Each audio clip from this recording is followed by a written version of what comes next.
Hello friends, இந்த வீடியோவில் நம்ம பார்க்க போகிறது SQL மல்டிபிள் சாய்ஸ் கொஸ்டின்ஸ்க்கான D29th கொஸ்டின்ஸ் தான். என் பேர் சுபாஷ்.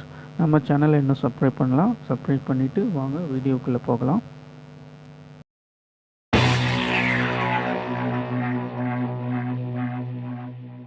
ஓகே ஃப்ரெண்ட்ஸ், இன்றைக்கான ஃபர்ஸ்ட் கொஸ்டின் என்னென்னா, key component that help you build and EMI solution is dash. Option A SSRS, option B SSAS, option C SSIS, option D all of the mentioned.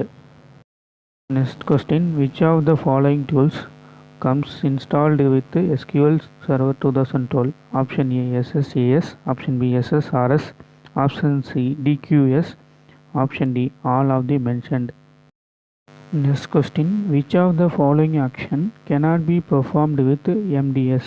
Option A create entities, option B create attributes for your entities, option C export members for your supporting entities, option D all of the mentioned. Next question, creation of derived hierarchy requires permission to dash. Option A system administration, option B DQS, option C system Six Sigma, option D none of the mentioned. Okay friends, in the video final question வந்துட்டோம். Users needs dash permissions to create collection model object in MDS.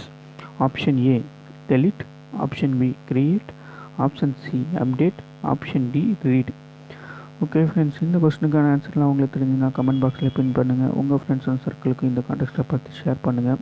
முடிஞ்சால் இது ஸ்க்ரீன்ஷாட்லேயும் வைங்க. நம்ம சேனலை இன்னும் subscribe பண்ணலாம், subscribe பண்ணுங்கள். உங்கள் ஃப்ரெண்ட்ஸ் அண்ட் சர்க்கிளையும் சப்ஸ்கிரைப் பண்ண சொல்லி நம்ம சேனலுக்கு சப்போர்ட் பண்ணுங்கள். Thank you, bye by.